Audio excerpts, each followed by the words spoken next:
लोगों को कल पीडीएफ भेजा था बेटा, और पीडीएफ में से मैंने आप लोगों को 2 क्वेश्चंस रीड करने के लिए बोले थे बेटा। उन दोनों क्वेश्चंस में किसी भी पॉइंट पे किसी स्टूडेंट्स को डाउट बेटा?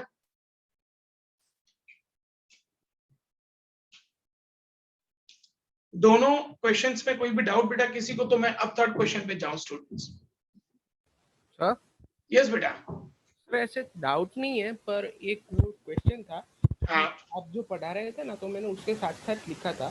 तो हाँ जो मेन जो बोल्ड टेक्स्ट है हाँ वो सही है मेरा, पर जो हाँ साइड में लिखा हुआ है ना डिटेल, हाँ लिखा है पर वो थोड़ा शॉर्ट में लिखा है, क्योंकि आप पढ़ा रहे थे तो तभी लिखा था मैंने। वो चलेगा सर?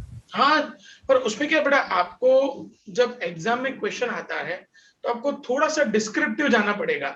आप अपनी लैंग्वेज में लिख सकते हो, उसमें कोई प्रॉब्लम नहीं, but in a descriptive manner. ठीक है बेटा? Okay sir. हाँ, यस Sir, यस बेटा। sir, I have joined for the first time. So what you have started? Actually, I took 2 lectures, Aisha. I'll send you the link. Okay. After completing the lecture, just send me hi. We'll send you a video of 2 lectures. Just watch it, and I'll send you PDF also. So just go through it, and we'll solve your all the doubts in next lecture. Okay, beta? Sir, on this number? The number is 8866820425. Okay, sir. Okay, Aisha? Okay. So students, today we are starting functions of accounting. Students, हम लोग कोई भी चीज use करते हैं ना बेटा, उसके फंक्शंस होते हैं। वी आर यूजिंग मोबाइल, उसके भी अलग अलग फंक्शंस हैं। हम लोग फोन करते हैं, फोन रिसीव करते हैं, मैसेज करते हैं, मैसेज रिसीव करते हैं, व्हाट्सएप करते हैं, मूवीज देखते हैं, यूट्यूब देखते हैं। तो ये सारे के सारे मोबाइल के फंक्शंस हैं। इसी तरीके से स्टूडेंट्स, हम लोग जब अकाउंट्स लिखते हैं तो उस अकाउंट्स के कुछ फंक्शंस हैं। अब अकाउंट्स का पहला फंक्शन है maintaining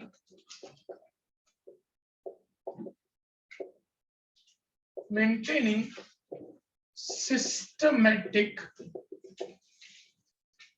accounting records. Students, accounts में 2 चीजें याद रखना बहुत इंपॉर्टेंट है। Point number 1, accounts records only monetary transactions, मतलब जो पैसों से कनेक्टेड है उन ट्रांजैक्शंस को रिकॉर्ड किया जाता है।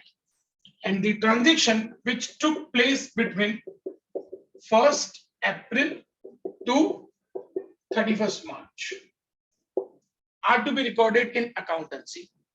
1st April से 31 मार्च तक एज अ बिजनेसमैन हमने जो भी ट्रांजेक्शन्स किए, उस हर ट्रांजेक्शन को सिस्टमेटिकली अकाउंट्स में रिकॉर्ड किया जाता है। इसी पर्पस के साथ कि on 31st March we come to know that our business is running in profit or loss. इसीलिए every single transaction is to be recorded systematically in accountancy. Accountancy में हर ट्रांजेक्शन को सिस्टमेटिकली इसीलिए रिकॉर्ड किया जाता है ताकि हमको बिजनेस के रिजल्ट्स अच्छे से पता चल सके। Second function of accounting is preparation of financial statement.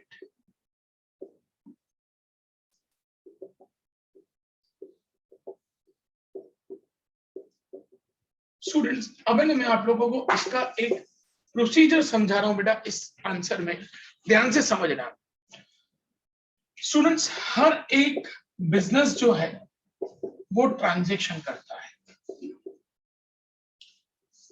उन ट्रांजैक्शंस को अलग अलग बुक्स में रिकॉर्ड किया जाता है। वो बुक्स कौन सी होती हैं? जनरल, सब्सिडियरी, कैश बुक, इन सब अलग अलग बुक्स में हमारे बिजनेस के हर एक ट्रांजैक्शन को रिकॉर्ड किया जाता है। कैश बुक में कितना पैसा आया गया, बैंक बुक में बैंक में कितना पैसा आया गया, सब्सिडी बुक्स में कितना परचेज हुआ, कितना सेल हुआ, और उसके अलावा सब चीजें जनरल बुक में रिकॉर्ड की जाती हैं। हर एक ट्रांजैक्शन, हम लोगों ने जो भी बिजनेस में ट्रांजैक्शन किया, every transaction is to be recorded in these different books. और यहां से then this is to be posted. सबका अलग अलग अकाउंट बनाया जाता है, कैश का, बैंक का, परचेज का, सेल का, mister Rahul, mister Akash, miss Asha, like that. जितने भी आप लोगों ने बिजनेस पे ट्रांजेक्शन्स किए हैं, उन सभी ट्रांजेक्शन्स में से एक एक अकाउंट को सिलेक्ट किया जाता है और उस हर एक अकाउंट को अलग अलग सिस्टमेटिक तरीके से पोस्ट किया जाता है। उसको पोस्ट करके वहां से ट्रायल बैलेंस बनाया जाता है और वहां से फाइनल अकाउंट्स बनाए जाते हैं। ये एक्चुअली स्टूडेंट्स पूरे के पूरे अकाउंट्स का प्रोसीजर है। कोई भी फर्म यहां से लेके यहां तक अपने अकाउंट्स को प्रिपेयर करता है। यहां पे आके यहां तक हर फर्म को यहां तक आना होता है, फाइनल अकाउंट तक। लेकिन फाइनल अकाउंट तक आने के लिए ये पूरा प्रोसीजर पूरा करना पड़ता है। फाइनल अकाउंट में से ही हमको पता चलता है कि हमारा बिजनेस प्रॉफिट में है, लॉस में है, क्या फाइनेंशियल पोजीशन है, कितनी हमारे पास प्रॉपर्टीज हैं, कितना हम पे कर्जा है। वो हर एक इंफॉर्मेशन हमको फाइनल अकाउंट्स में से मिलती है। But to reach over here, यहां तक पहुंचने के लिए we have to follow this procedure. तो students, preparation of financial statement, ये फाइनेंशियल स्टेटमेंट है, final account and trial balance, इनको फाइनेंशियल स्टेटमेंट्स बोला जाता है। Financial statements are to be prepared to know the financial position of a firm. Firm की financial position क्या है, firm कितना प्रॉफिट कर रही है, कितना लॉस कर रही है, कितना फर्म के पास प्रॉपर्टीज पड़ी हैं, कितना फर्म को पैसा किसी को ड्यूज में देना है, लायबिलिटीज में देना है, वो सब फाइनेंशियल पोजीशन हम लोगों को यहां से पता चलती है। तो इसीलिए स्टूडेंट्स हम लोग अकाउंट्स लिखते हैं ताकि हम लोगों को फाइनेंशियल स्टेटमेंट्स बनाना हमारे लिए इजी हो जाए। Third function, meeting legal requirements.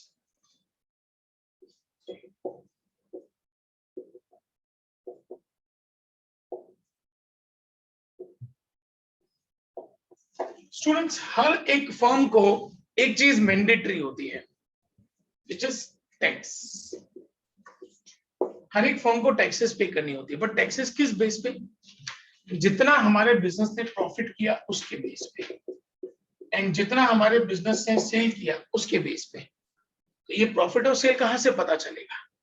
ये पता चलता है स्टूडेंट्स अकाउंट्स से। हम जब अकाउंट्स रिकॉर्ड करते हैं 1 अप्रैल से 31 मार्च तक, हर एक ट्रांजैक्शन को जब हम लोग अकाउंट्स में रिकॉर्ड करते हैं, तब उसके ऊपर से हमें ये पता चलता है कि हमारे बिजनेस ने टोटल कितना सेल किया, हमारे बिजनेस में कितना प्रॉफिट हुआ, और उसके बेस पे हम लोगों को गवर्नमेंट को टैक्स पे करना पड़ता है। हम जब गवर्नमेंट को टैक्स पे करते हैं स्टूडेंट्स, तो गवर्नमेंट हमसे अकाउंट्स डिमांड करती है कि 1 अप्रैल से 31 मार्च के आपके अकाउंट्स दो। हम जब उनको अकाउंट्स देते हैं तब उनको ये लगता है कि हाँ, ये अकाउंट्स प्रॉपर्ली प्रिपेयर्ड है, तब वो हमारी जो भी टैक्सेस पेड है उन टैक्सेस को वो लोग एक्सेप्ट करते हैं। कई बार ऐसा होता है स्टूडेंट्स कि अगर हम लोगों ने अकाउंट्स प्रॉपर्ली नहीं बनाए और उनको डाउट गया बेटा, तो वो हम पे सामने लीगल एक्शन भी ले सकते हैं। तब हम लोग उनको बता सकते हैं, भाई सपोज कभी ऐसा हुआ कि हम लोगों ने टैक्स नहीं भरा, या टैक्स कम भरा, या टैक्स भरने में लेट हो गया, तो गवर्नमेंट हम पे एक्शन ले सकती है। तो हम लोग उनको लीगल रिक्वायरमेंट्स के तौर पे अपने अकाउंट सबमिट कर सकते हैं। भाई देखो, हमारा इस बार सेल कम हुआ इसलिए हम लोगों ने टैक्स कम पे किया, इस बार हमारा प्रॉफिट कम हुआ इसलिए हम लोगों ने टैक्स कम पे किया। तो लीगल प्रोसीजर्स के लिए अकाउंट्स एक फर्म के लिए बहुत बड़ा प्रूफ है, जिसके बेस पे हम लोग अपने बिजनेस के अंदर जो भी हमारे सामने लीगल एक्शंस हो रहे हैं, उन लीगल एक्शंस को हम लोग रिस्पॉन्ड कर सकते हैं। Fourth is communicating the financial information.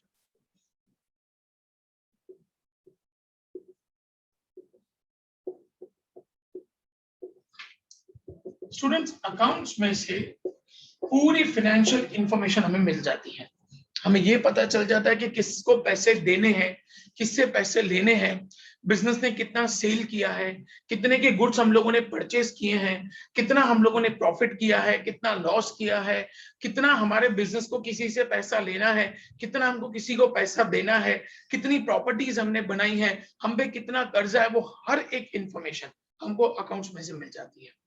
तो अकाउंट्स बिजनेस का पूरा कम्युनिकेशन स्टैंडर्ड है। बिजनेस को ये बताने की जरूरत नहीं पड़ती है कि मैं प्रॉफिट में चल रहा हूं कि मैं लॉस में चल रहा हूं। ये अपने आप अकाउंट्स देख के एक बिजनेसमैन समझ जाता है कि मेरा बिजनेस प्रॉफिट कर रहा है कि लॉस कर रहा है। तो अकाउंट्स एक तरीके का कम्युनिकेशन लैंग्वेज है, जो बिजनेस का कम्युनिकेशन लैंग्वेज है, जो बताता है कि आपका बिजनेस कहां पे स्टैंड कर रहा है। वो इंफॉर्मेशन आपको आपके अकाउंट्स में से मिल जाती है। And the last is assistance to management. Students, management को कई सारे डिसीजंस लेने होते हैं और वो सारे डिसीजंस अकाउंट्स की बेस पे मैनेजमेंट ले सकता है। उनको ये पता चल सकता है कि उनको कितना प्रॉफिट हो रहा है, कितना लॉस हो रहा है, उनके पास कितनी प्रॉपर्टीज हैं, उनके ऊपर कितना कर्जा है जिसको हम लोग लायबिलिटीज कहते हैं। उनको ये पता करना है कि बिजनेस को एक्सपांड करना है, बिजनेस को क्लोज करना है। मतलब ऐसे कोई भी डिसीजंस है, ऐसे कोई भी जजमेंट है जो मैनेजमेंट लेना चाहता है, तो वो सारे डिसीजन, सारे जजमेंट मैनेजमेंट अकाउंट्स के बेस पे ले सकता है। मतलब अकाउंट्स अगर प्रॉपरली सिस्टमेटिकली बने हुए हैं तो मैनेजमेंट को ये पता चल जाता है कि हमारा बिजनेस कहाँ पे स्टैंड करता है, और वहां से फिर मैनेजमेंट के लिए डिसीजन लेना आसान हो जाता है कि हम लोग बिजनेस में क्या करें, हमें बिजनेस में क्या करना चाहिए। अगर हमारी सेल कम हो रही है तो क्या करना चाहिए, प्रॉफिट कम हो रहा है तो क्या करना चाहिए, अगर हमारे एडिशनल एक्सपेंडिचर हो रहे हैं उनको कंट्रोल करना है तो क्या करना चाहिए। मतलब अकाउंट्स अपने आप में एक कम्युनिकेशन प्रोवाइड करता है ताकि मैनेजमेंट उसके बेस पे अपने डिसीजंस ले सके। अब स्टूडेंट्स, ये सारे के सारे फंक्शंस एक बार अच्छे से आप लोग देखो। कोई भी फंक्शन आपको पता नहीं चलता तो पूछो बेटा। एक बार फिर से मैं शॉर्ट में समझा देता हूं। Maintaining systematic accounting records, accounts में हम लोग 1 अप्रैल से 31 मार्च तक हर ट्रांजैक्शन को सिस्टमेटिकली रिकॉर्ड करते हैं। Second, preparation of financial statement, हम लोगों को फर्म के अंदर ट्रायल बैलेंस और फाइनल अकाउंट्स बनाने होते हैं जिनको हम लोग फाइनेंशियल स्टेटमेंट बोलते हैं। लेकिन वो बनाने के लिए हर एक ट्रांजैक्शन को हमको सिस्टमेटिकली रिकॉर्ड करना होता है। देन मीटिंग लीगल रिक्वायरमेंट्स, अगर हमको टैक्सेस फाइल करनी है या सपोज करो कभी ऐसा हुआ कि हमको किसी पर्सन से पैसा लेना है, प्रूफ क्या, अकाउंट्स हमारा प्रूफ है जो इंडिकेट करता है कि हमने उनको गुड्स दिए हैं या हमको उनसे पैसे लेने हैं। तो ये लीगल रिक्वायरमेंट्स को फुलफिल करने के लिए हम लोगों को अकाउंट्स की जरूरत पड़ती है। कम्युनिकेटिंग फाइनेंशियल इंफॉर्मेशन, हमारे बिजनेस के बारे में हर डिटेल किसी को भी चाहिए वो अकाउंट्स में से मिल जाती है। अकाउंट्स अपने आप में एक कम्युनिकेशन प्रोवाइड करता है जो बिजनेस की फाइनेंशियल पोजीशन के बारे में किसी को भी इंफॉर्मेशन चाहिए वो उनको बता देगा। And last, assistance to management, management को कोई भी डिसीजन लेना है बिजनेस के related, profit loss, expansion, business बंद करना है, प्रॉपर्टीज लायबिलिटीज, कोई भी डिसीजन लेना है, वो सारे डिसीजन वो अकाउंट्स के बेसिस पे ले सकते हैं। Am I clear students to everyone? Okay, please refer all the points students. कोई भी पॉइंट पता नहीं चला पूछो बेटा। सर यस राज। सर ट्रायल बैलेंस और फाइनल अकाउंट में फर्क क्या होगा सर? ट्रायल बैलेंस क्या होता है बेटा, आपने 31 मार्च तक जो भी ट्रांजेक्शन्स रिकॉर्ड किए उन ट्रांजेक्शन को दो साइड, डेबिट और क्रेडिट, अकाउंट्स में दो साइड होती है, डेबिट और क्रेडिट में समराइज किया जाता है, उसको ट्रायल बैलेंस बोला जाता है। फिर उसके ऊपर से 3 स्टेटमेंट्स बनते हैं बेटा, trading, profit and loss and balance sheet. हम लोग जब कोई टैक्स फाइल करते हैं बेटा, आपने पूरे ईयर में जितने ट्रांजेक्शन किए ना, गवर्नमेंट को उससे कोई लेना देना नहीं है। गवर्नमेंट को सिर्फ आपके फाइनल अकाउंट से लेना देना है। उस फाइनल अकाउंट में 3 चीजें होती हैं, trading, PNL and balance sheet, जिसमें आपके बिजनेस का प्रॉफिट भी आ जाता है, जिसमें आपके बिजनेस में कितनी प्रॉपर्टीज हैं वो भी आ जाती हैं, आपके बिजनेस पे कितना कर्जा है वो भी आ जाता है। तो ट्रायल बैलेंस पहले बनता है बेटा जिसमें डेबिट और क्रेडिट पूरे साल का पूरा समरी ट्रायल बैलेंस में आ जाता है। फिर उसके ऊपर से ये 3 स्टेटमेंट फाइनल अकाउंट्स की बनाई जाती है। यस सर यस बेटा। सर तो जैसे आपने बोला कि फाइनल अकाउंट में सब आ जाता है, तो अगर लाइक टैक्स पे करना चाहते हो जब भी, तो जब फाइनल अकाउंट बताए तो सर उसमें सपोज कि एक अकाउंट में लायबिलिटीज ज्यादा हो, लाइक ज्यादा कर्जे में चल रहा हो, लॉस में हो, तो वो जो टैक्स है वो कम होगा या जो पहले था वैसा ही रहेगा? देखो बेटा, वो आपके प्रॉफिट और सेल के ऊपर डिपेंड करता है। हम लोग जो टैक्स भरते हैं बेटा बिजनेस के अंदर, वो कभी आपके कर्जे के ऊपर टैक्स नहीं लगता। वो आपका टैक्स लगता है आपका पहला बिजनेस कितना सेल कर रहा है, और दूसरा आपके बिजनेस में कितना प्रॉफिट है। आप लोगों ने जीएसटी का नाम सुना होगा स्टूडेंट, सबने सुना है बेटा जीएसटी का नाम? Yes sir. Sir anyone knows what is the full form of GST? Goods and service tax. Goods and service tax. तो जीएसटी जो फर्म भरता है ना बेटा, वो on the basis of sales. और आप लोगों ने इनकम टैक्स सुना है बेटा? Yes sir. Income Yes, tax हमारी इनकम के ऊपर टैक्स लगता है, and that is your profit. तो ये दोनों चीजें जो है ना बेटा, आपको जो दो मेन टैक्स भरने होते हैं, एक जीएसटी और इनकम टैक्स, तो वो दोनों की इंफॉर्मेशन आपको अकाउंट्स में से मिल जाती है। आपके अकाउंट्स में आपने जितना भी सेल दिखाया हुआ है, करोड़, 2 करोड़, 5 करोड़, 10 करोड़, उसके हिसाब से आपको जीएसटी भरना है। और आपने जितना प्रॉफिट दिखाया है उसके हिसाब से आपको इनकम टैक्स भरना है। तो बेसिकली टैक्स का आपकी लायबिलिटी से कोई भी लेना देना नहीं है। आपने बिजनेस में जितना सेल किया और आपके बिजनेस ने जितना प्रॉफिट किया, उसके बेस पे हमेशा आपको टैक्स पे करना पड़ेगा। क्लियर हो बेटा? मैं सर। यस बेटा। सर सर अगर कोई बिजनेसमैन अकाउंट्स प्रॉपर रखता है पर लाइक वो प्रॉफिट में जा रहा है, पर उसने इनकम टैक्स को बताया कि वो लॉस में जा रहा है, हो सकता है ना बेटा, बहुत सारे बिजनेसमैन ऐसा ही करते हैं। तो पर वो हमारी कुछ करेंगे इंडिया नहीं? में कुछ नहीं हो सकता है बेटा, पता नहीं चल सकता ना। एक्चुअली क्या होता है बेटा, अकाउंट्स में, इसको हम लोग अकाउंटिंग लैंग्वेज में मैन्युपुलेशंस कहते हैं। क्या कहते हैं स्टूडेंट्स इसको? मैन्युपुलेशन। मैन्युपुलेशन का मतलब क्या होता है? बिजनेसमैन जानबूझ के टैक्स कम पे करने के लिए अपनी सेल कम दिखा देता है और अपना प्रॉफिट कम दिखा देता है, ताकि उसको टैक्स कम पे करना पड़े। अब इनकम टैक्स डिपार्टमेंट के सामने तो जो अकाउंट्स आता है, वो उनके ऊपर ट्रस्ट करते हैं कि हाँ भाई इन्होंने सही बनाए, इसके हिसाब से उन्होंने टैक्स भरा है। इनकम टैक्स डिपार्टमेंट सिर्फ उन्हीं ट्रांजैक्शंस को वेरीफाई कर सकता है जो ट्रांजैक्शंस आपने बैंक से किए हैं। जो ट्रांजैक्शंस आपने कैश में किए, उनका कोई प्रूफ नहीं होता।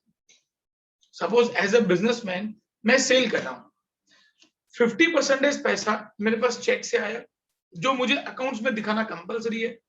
50% कैश में आया, अब मैं उसको अकाउंट्स में दिखाऊं या ना दिखाऊं, वो मुझ पे है।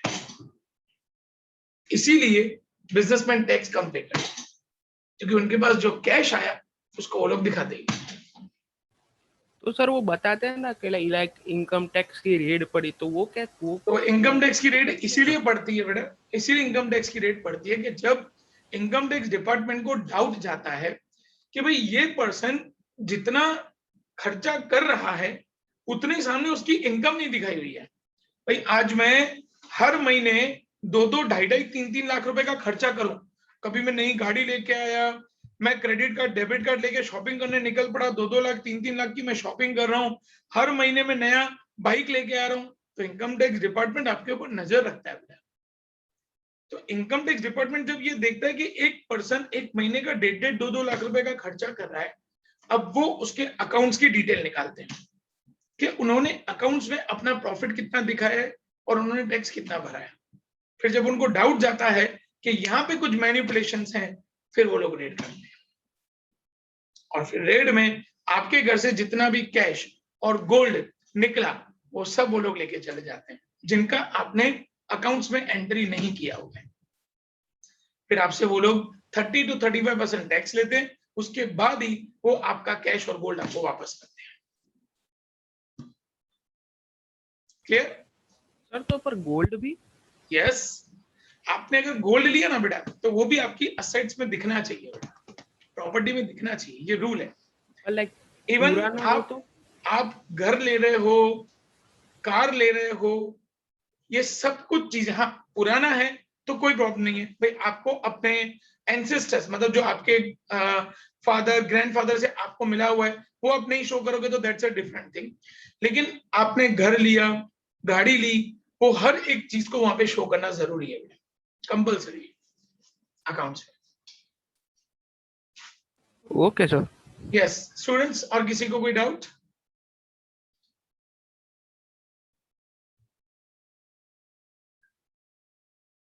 ओके, किसी को डाउट नहीं है स्टूडेंट्स? तो मैं आगे बढ़ू बेटा। ओके स्टूडेंट्स, अब हम लोग नेक्स्ट इंपॉर्टेंट आंसर डिस्कस करने जा रहे हैं बेटा। Next answer is advantages of accounting. Students, एक और लेक्चर इस चैप्टर का जाएगा, फिर हम लोग बहुत इंपॉर्टेंट टॉपिक्स अकाउंट्स के शुरू करेंगे, जिनके बेस पे पूरा का पूरा आपका 11th और 12th का अकाउंट्स डिपेंडेंट है। स्टूडेंट्स, अब मैं स्टार्ट करने जा रहा हूं एडवांटेजेस ऑफ अकाउंटिंग। अकाउंट्स बनाने के फायदे क्या क्या? अकाउंट्स बनाने का पहला फायदा, फाइनेंशियल इंफॉर्मेशन अबाउट बिजनेस।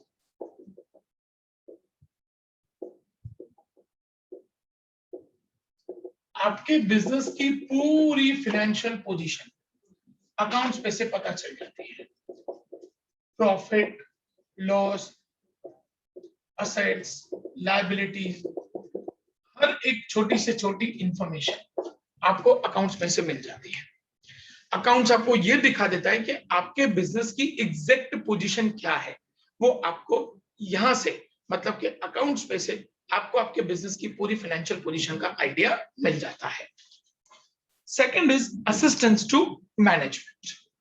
मैंने आपको जैसे बताया बेटा, मैनेजमेंट को कोई भी डिसीजन लेना है, उनको ये पता लगाना है कि उनका बिजनेस प्रॉफिट में है, लॉस में है, उनके पास कितनी प्रॉपर्टीज हैं, उनके ऊपर कितना कर्जा है, वो बिजनेस को कितना एक्सपांड कर सकते हैं, कितना उनको टैक्स भरना है। मतलब मैनेजमेंट जो बिजनेस को चला रहा है, उन्हें कोई भी बिजनेस के डिसीजन लेने हैं तो वो डिसीजन अकाउंट्स के बेसिस पे आसानी से ले सकते हैं।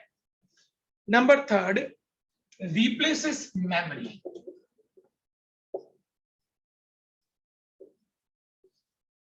स्टूडेंट्स, मैंने पहले लेक्चर में आपको बताया था बेटा, हम अकाउंट्स 31st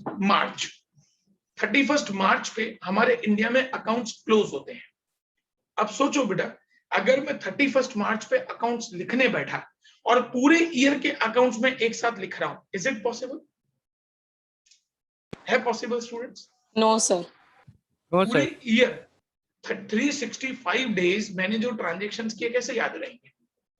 तो हमारी मेमोरी को रिप्लेस करने का काम अकाउंट्स करता है। डेट टू डेट हम लोग सब लिखते जाते हैं, हमें कुछ भी याद रखने की जरूरत नहीं है। हमने किसी से पैसे लिए, किसी को पैसे दिए, हमें याद रखने की जरूरत ही नहीं है, अकाउंट्स अपने आप याद रखता है। तो रिप्लेसेस मेमोरी मतलब आपको कुछ भी याद रखने की जरूरत नहीं है, हर एक चीज आपका अकाउंट्स याद रखता है। रिप्लेसेस मेमोरी के बाद फैसिलिटेट्स कंपैरेटिव स्टडी।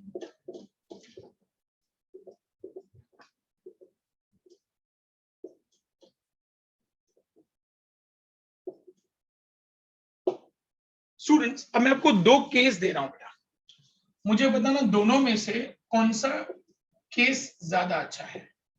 दो अलग अलग बिजनेस में आपको बता रहा हूं बेटा। 1780, 1890 और 1920, इन 3 साल के मैं आपको इन दो बिजनेस के प्रॉफिट्स बता रहा हूं।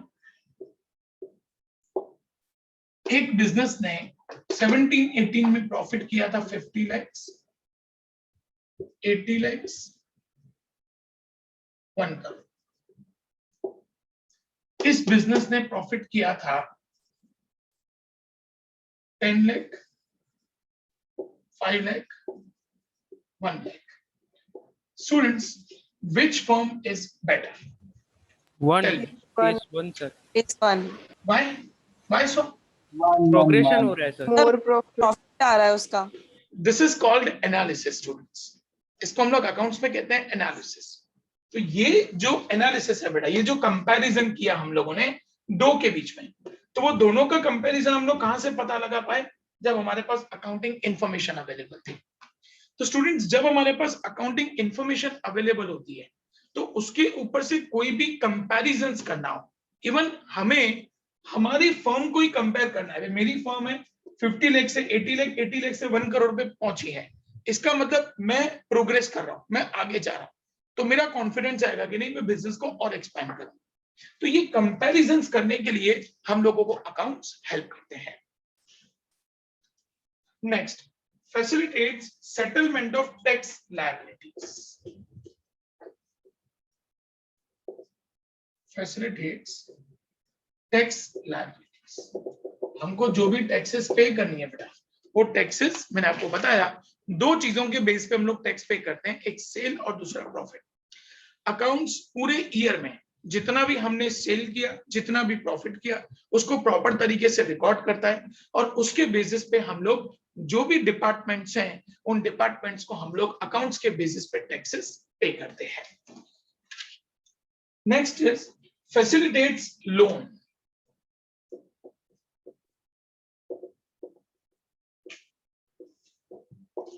स्टूडेंट्स, आप लोगों में से किसी के पेरेंट, किसी न किसी के पेरेंट ऐसे होंगे जिन्होंने घर इंस्टॉलमेंट पे लिया होगा या कार इंस्टॉलमेंट पे लिया होगा। हर महीने का ईएमआई हम लोग भरते हैं। Students, what is the full form of EMI? Anyone knows? Every month instalment ना, इजी मंथली इंस्टॉलमेंट।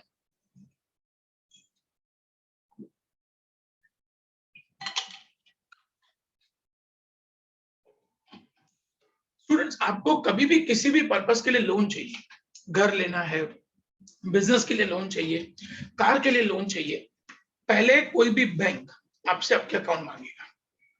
आपको 2 साल, 3 साल, 1 साल के अकाउंट्स देने पड़ेंगे। On the basis of that वो डिसाइड करेंगे बैंक कि आपको लोन देना है या नहीं देना। तो इवन अगर आपको लोन भी चाहिए तो वो भी लोन डिसाइड होता है आपके अकाउंट्स के बेस पे। आप जब अकाउंट्स को सिस्टमेटिकली बनाते हो और आप जब बैंक को वो अकाउंट्स देते हो, उसके बेस पे आपको बैंक डिसाइड करती है कि लोन कितना देना है। Next, evidence in court.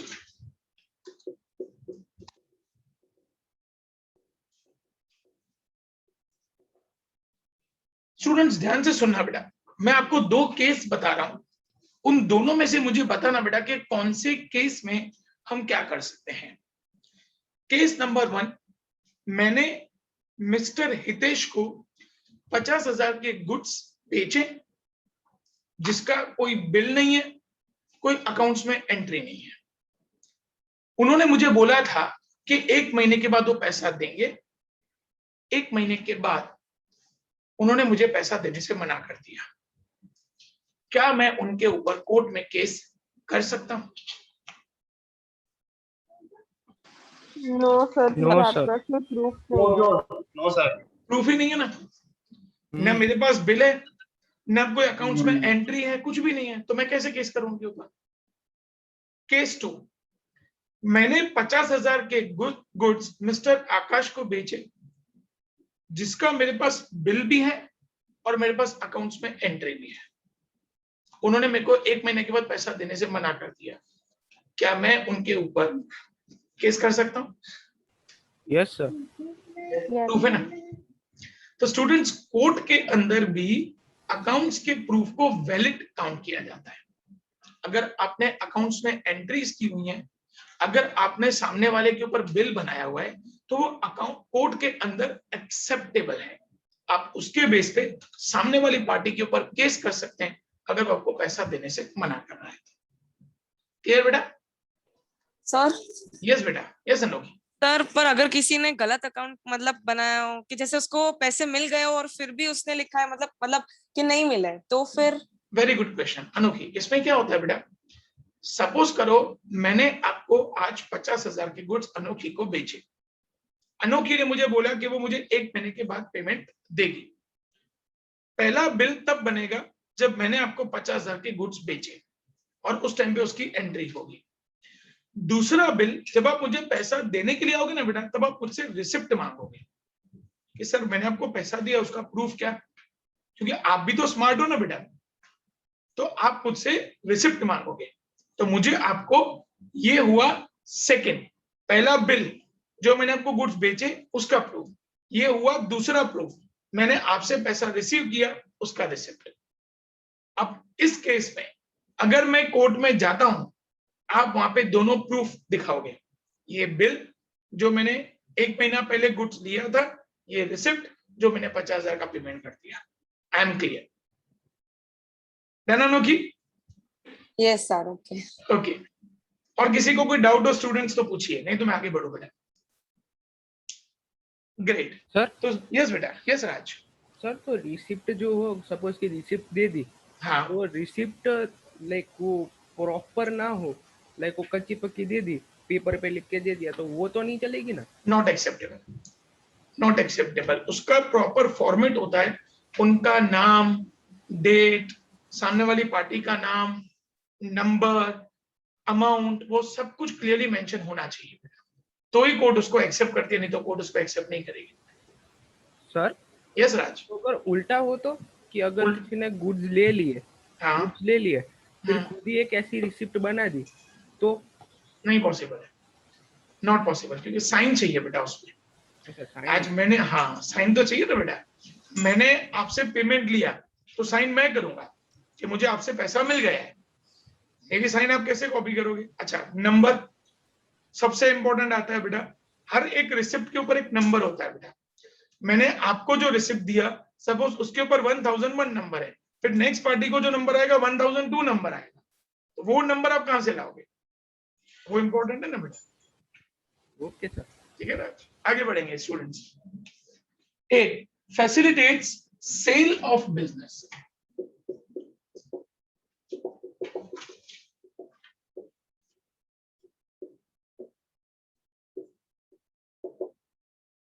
Students, आपने ये कंपनी का नाम सुना है?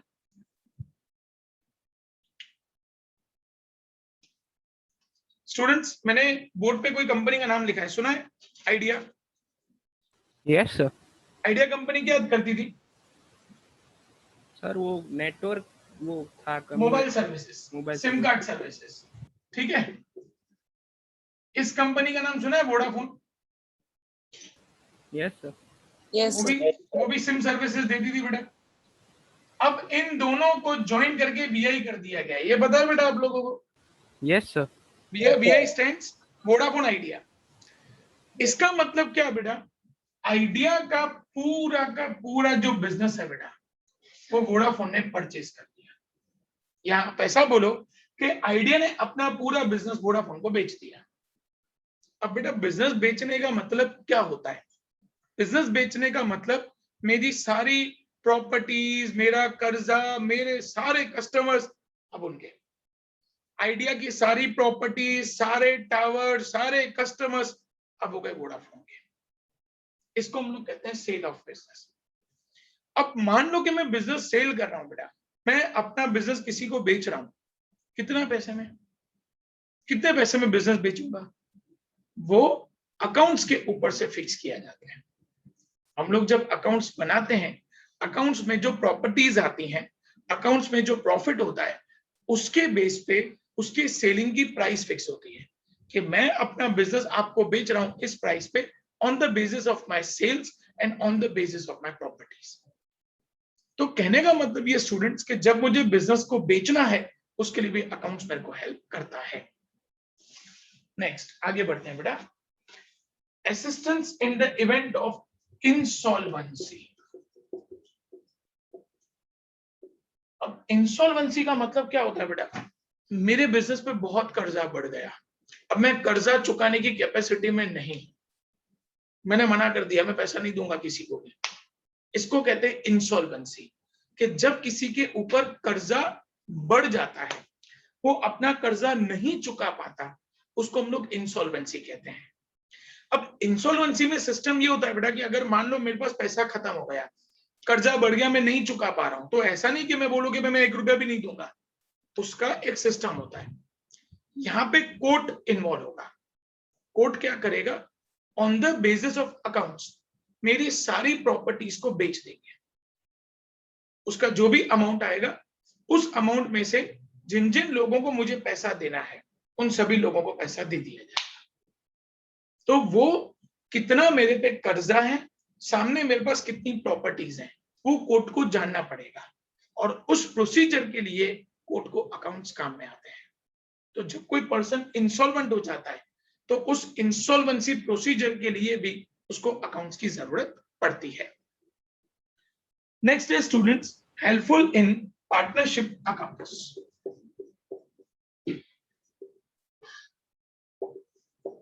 आज बेटा ए बी सी तीन लोग मिलकर बिजनेस कर रहे हैं बेटा, कोई किसी के ऊपर क्यों ट्रस्ट करेगा, बिजनेस है ना, लेकिन अकाउंट्स के ऊपर तो सबको ट्रस्ट होगा।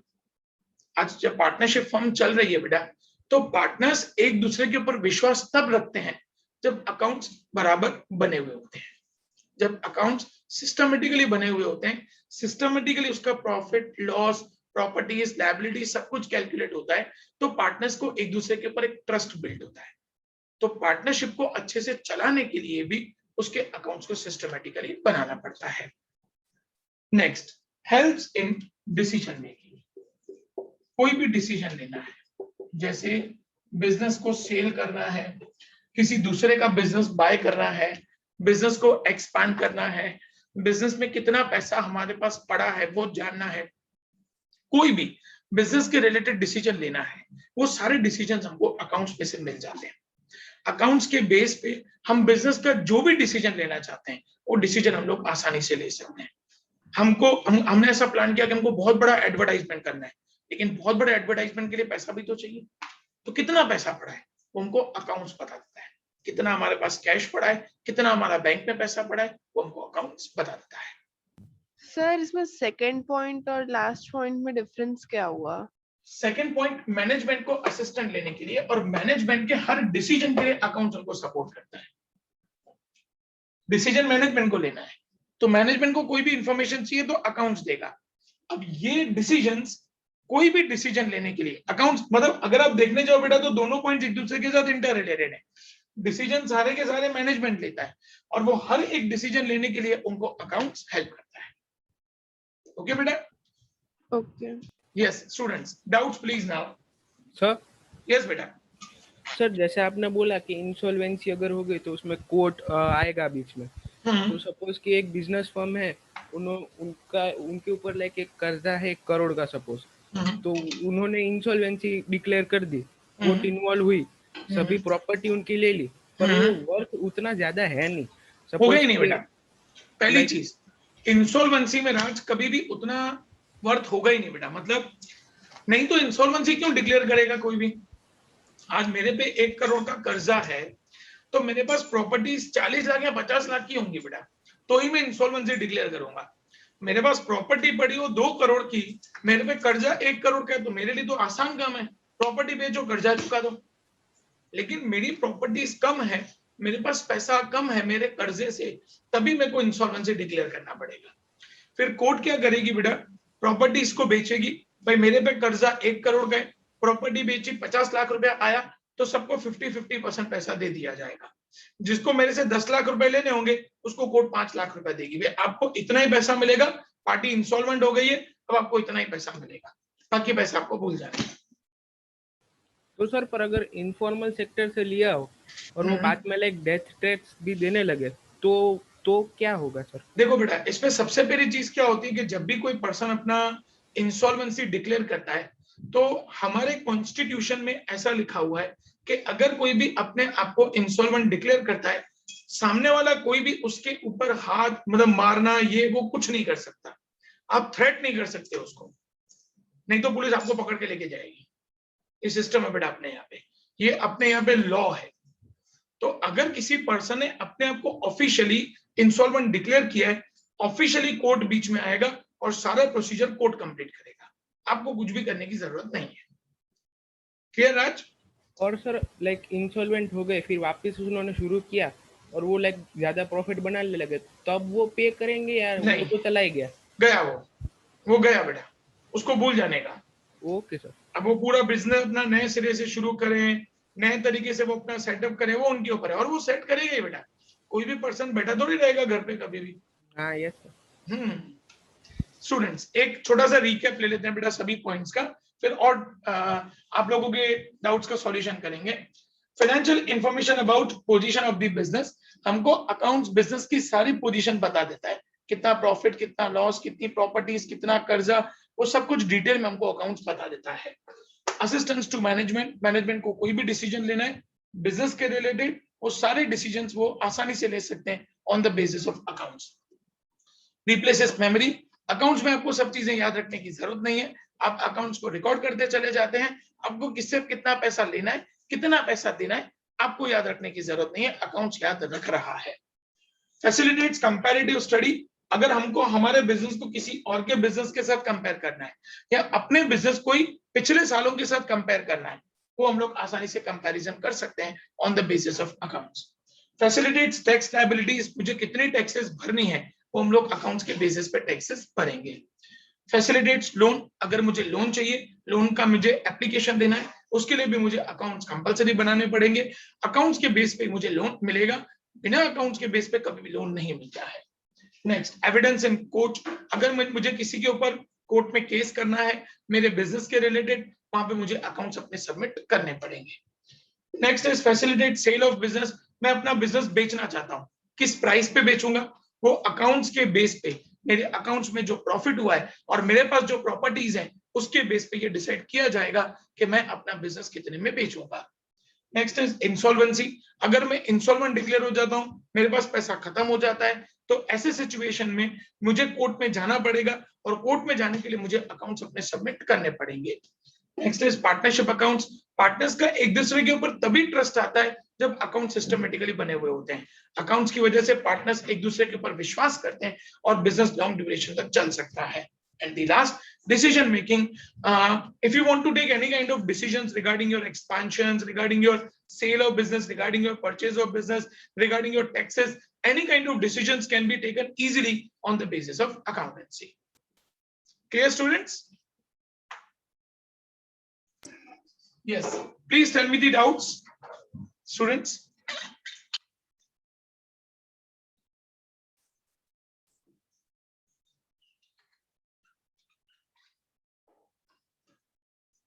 No doubt, students? किसी को भी डाउट्स नहीं है? No sir.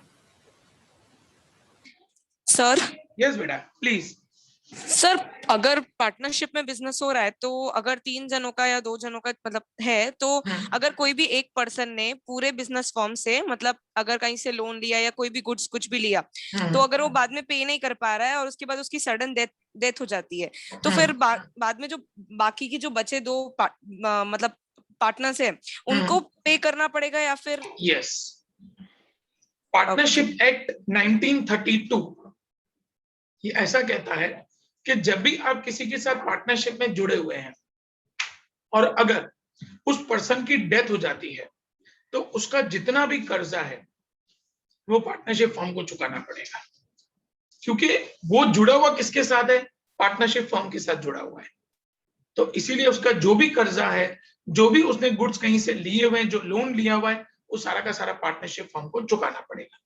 हाँ, उसमें ऐसा एक क्लॉज होता है बेटा, मतलब एक ऐसा पॉइंट पार्टनरशिप डीड में रखा जाता है कि अगर इनकेस पार्टनर की डेथ हो जाती है तो हम उसका जितना भी पैसा बनता है रिमेनिंग पार्टनर्स, उसका वो पैसा दे देंगे। फिर उस पैसे में से वो कर्जा चुकाता है कि नहीं चुकाता है वो उसका लुकआउट है। लेकिन अगर ये क्लॉज नहीं रखा हुआ है तो as per law, as per partnership act 1932, अगर किसी पार्टनर की डेथ हो जाती है तो बाकी पार्टनर्स को ही वो सारा का सारा लोन और कर्जा चुकाना पड़ता है। क्लियर बेटा? में very nice question, nice question अनोखी। और ऐसे क्वेश्चन पूछो बेटा स्टूडेंट, जितने आप क्वेश्चंस पूछोगे ना बेटा उतना आप लोगों का दिमाग और शार्प होगा इन चीजों को लेके बेटा। स्टूडेंट्स, अकाउंट्स के प्रैक्टिकल में तो क्या है बेटा, डेबिट और क्रेडिट होने वाला ही है, लेकिन जिस दिन आपके पास इन सभी चीजों का बेसिक नॉलेज आ गया ना बेटा, तब आपके लिए अकाउंट्स पढ़ना एक एंजॉयमेंट हो जाएगा और उस अकाउंट्स को करना आपको मजा देगा। लेकिन आपके दिमाग में ये क्वेश्चंस क्रिएट होने चाहिए बेटा। स्टूडेंट्स, एक टीचर का काम होता है गाइड करना। मैं आपको ये सब चीजें बता सकता हूं बेटा, लेकिन इन चीजों को प्रैक्टिकली कैसे सोचना है वो आपका काम है स्टूडेंट्स। मेरा काम है आपके दिमाग में क्रिएटिविटी को डेवलप करना, लेकिन वो कितना डेवलप करना है बेटा वो आपको देखना है। आपके दिमाग में हर पॉइंट पे क्वेश्चन आना चाहिए। जैसे ऐसा कैसे हो सकता है? जब तक वो क्वेश्चंस नहीं आएंगे ना बेटा तब तक आप लोग उस सब्जेक्ट की डेप्थ में नहीं उतर पाएंगे। सब्जेक्ट की डेप्थ में उतरना है तो हर पॉइंट पे आपको डाउट्स आने चाहिए। ओके स्टूडेंट्स, फिर से पूछ रहा हूं, किसी को डाउट बेटा? ओके तो अब हम लोग स्टूडेंट्स आगे बढ़ रहे हैं बेटा। मैं देख लूं बेटा कि कोई टॉपिक छोटा हो तो, ये टाइम लग जाता है टॉपिक्स एक्सप्लेनेशन में।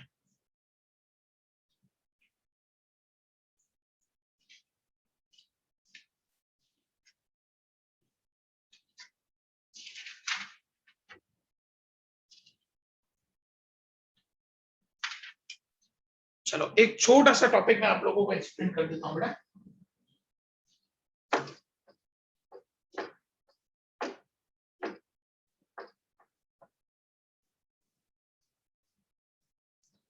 स्टूडेंट्स आप लोग कभी सब्जी वब्जी लेने जाते हो? Yes sir. कहां से जाते हो लेने के लिए? किसी वेंडर से लेने जाते हैं बेटा, हॉकर जिसको हम लोग कहते हैं, हॉकर से लेने के लिए जाते हैं। हॉकर लोग पता है अकाउंट्स कैसे बनाते हैं बेटा? हॉकर लोग क्या करते हैं, ऐसे अकाउंट्स बनाते हैं। सुबह में वेजिटेबल्स बाय किया 5,000 रुपए का, at the end of the day vegetable sale किया 7,000 रुपए का, आज का प्रॉफिट हुआ 2,000 रुपए का, कंप्लीट, उनका अकाउंट पूरा हो गया। ये जो छोटे छोटे वेंडर्स होते हैं ना बेटा, वेजिटेबल वेंडर्स हैं या जो पान के गल्ले वाले हैं, तो ये लोग अकाउंट्स ऐसे बनाते हैं बेटा। स्टूडेंट्स इसको हम लोग कहते हैं बेटा इनकम्प्लीट रिकॉर्ड्स या single entry system. Accounts actually दो तरीके से लिखा जाता है बेटा। एक ये सिंगल एंट्री सिस्टम जिसको रफ अकाउंट्स भी बोला जाता है, कि जो भी लिख दो चलेगा, क्योंकि टैक्स तो वैसे ही नहीं भरना है। ये छोटे छोटे लोग होते हैं बेटा, इनका तो अमाउंट बहुत छोटा आता है, इनके पास पैसा बहुत छोटा होता है, तो इनको टैक्स भरने की जरूरत नहीं है। क्योंकि अपने यहाँ पे सिस्टम है बेटा कि जिसका इनकम 3 लाख के ऊपर जाता है एनुअली, एक साल का, उसी को टैक्स भरना है। तो इनको तो टैक्स भरना होता नहीं है बेटा। छोटे छोटे हॉकर्स हैं, पान के गल्ले वाले हैं, छोटी छोटी दुकान लेके बैठे हुए हैं, उनको टैक्स तो भरना होता नहीं है। तो वो लोग अपने अकाउंट ऐसे मेंटेन करते हैं उनके नॉलेज के लिए, उनको किसी को देने नहीं है, उनके नॉलेज के लिए कि उनको किससे कितना पैसा लेना है, कितना पैसा किसको देने गए, वो हिसाब, किसको पैसा दे दिया, किससे पैसा आ गया, वो एकदम सिंपल ऐसे हिसाब लगता है। उसको सिंगल एंट्री सिस्टम या इनकम्प्लीट रिकॉर्ड्स बोला जाता है। But on the contrary students, जब कोई फर्म सिस्टमेटिक तरीके से अपने अकाउंट्स को रिकॉर्ड करता है बेटा, उसको हम लोग कहते हैं double entry system. Double entry system में स्टूडेंट्स अकाउंट्स के दो पार्ट आ जाते हैं, DR and CR. DR means debit, CR means credit. एक चीज डेबिट में रिकॉर्ड होगी, एक चीज क्रेडिट में रिकॉर्ड होगी, और 31 मार्च पे ये दोनों तरफ अमाउंट सेम आना चाहिए, इसीलिए इसको डबल एंट्री सिस्टम बोला जाता है। डबल एंट्री मतलब एक एंट्री डेबिट में, एक एंट्री क्रेडिट में। अकाउंट्स लिखने का सबसे बेस्ट तरीका, या जो हम लोग कह सकते हैं कि आज के टाइम पे जो अकाउंट्स का सिस्टम चलता है, वो ये सिस्टम चलता है, डबल एंट्री सिस्टम। हम जो अकाउंट्स पढ़ते हैं या हम जो अकाउंट्स बिजनेस में बनाते हैं बेटा, वो हम लोग डबल एंट्री सिस्टम के थ्रू बनाते हैं। कंसेप्ट क्लियर बेटा सब लोगों को स्टूडेंट्स? सो कौन से हम लोगों ने दो सिस्टम पढ़े बेटा? एक हम लोगों ने पढ़ा इनकम्प्लीट रिकॉर्ड्स, या जिसको हम लोग सिंगल एंट्री कहते हैं, जो छोटे छोटे बिजनेसमैन बनाते हैं। और जो बड़े बड़े बिजनेसमैन होते हैं या जिनकी जो बिजनेसेस चलती हैं, वो लोग कौन से सिस्टम से बनाते हैं? डबल एंट्री सिस्टम से। डबल एंट्री सिस्टम में एक चीज को डेबिट और दूसरी चीज को क्रेडिट किया जाता है, और eight the end of the year जो हमारा 31 मार्च होता है, तो वहां पे दोनों का बैलेंस सेम आना चाहिए। Done students? Sir yes Raj please. Sir जैसे आपने बोला कि अगर पार्टनरशिप में हो 3 जन, उसमें से एक की डेथ हो गई, तो जो भी कर्जा है वो दोनों पार्टनर्स के ऊपर आ जाएगा। हाँ, तो जो प्रॉपर्टीज होगी तो वो उनकी हो गई कि जो फर्म की प्रॉपर्टीज बेची जाएंगी, फर्म की प्रॉपर्टीज बेच के पहला कर्जा चुकाया जाएगा, बाकी जो बचेगा वो दोनों पार्टनर्स। क्लियर? प्रॉपर्टीज जो मर गए उनकी प्रॉपर्टीज जो होगी, हाँ, वो उन लोगों के पास वो पहले राइट होगा कि वो पहले sell क्या कर होगा सके? बेटा, पहले क्या होगा कि जिस पार्टनर की डेथ हो गई उसकी पर्सनल प्रॉपर्टीज बेची जाएंगी, उसमें से जितना कर्जा उतरता है वो उतारा जाएगा, बाकी जो बच रहा है ऊपर का वो सारा का सारा फर्म को चुकाना पड़ेगा। Okay sir. ओके स्टूडेंट्स, इस टॉपिक पे और किसी को कोई भी डाउट बेटा? Okay fine. अब स्टूडेंट्स, आज हम लोगों ने दो टॉपिक्स डिस्कस किए बेटा। एक हम लोगों ने डिस्कस किया फंक्शंस ऑफ अकाउंटेंसी, दूसरा हम लोगों ने डिस्कस किया स्टूडेंट्स एडवांटेजेस ऑफ अकाउंटेंसी। परसों के लेक्चर में स्टूडेंट्स लिमिटेशंस और कुछ छोटे छोटे टॉपिक्स बाकी हैं, वो हम लोग कंप्लीट करके इस फर्स्ट चैप्टर को हम लोग वेडनेसडे को कंप्लीट कर देंगे। देन स्टूडेंट्स, तो अब वेडनेसडे मिलते हैं। वेडनेसडे अगेन अपना 1:30 का लेक्चर। यस बेटा। Sir, can you say the number again, WhatsApp number? 8866 Yes, sir. 820 425। Okay, sir. Okay students, तो हम लोग वेडनेसडे को मिलेंगे बेटा, वेडनेसडे 1:30 और हम इस चैप्टर को कंप्लीट करेंगे। Till then bye bye students. Bye sir, thank you Bye, सर। sir. Excuse Thank you, me, sir. sir. Yes बेटा यस। सर हमारे मैथ्स में सिर्फ कोर मैथ्स ही है, अप्लाइड मैथ्स नहीं है। अप्लाइड मैथ्स है ना बेटा? आपका अप्लाइड मैथ्स है ना? हाँ सर। ठीक है, मैं सर को बोल दूंगा बेटा, वो अप्लाइड मैथ्स ही पढ़ाएंगे आपको, डोंट वरी। Okay sir. ठीक है बेटा? हाँ।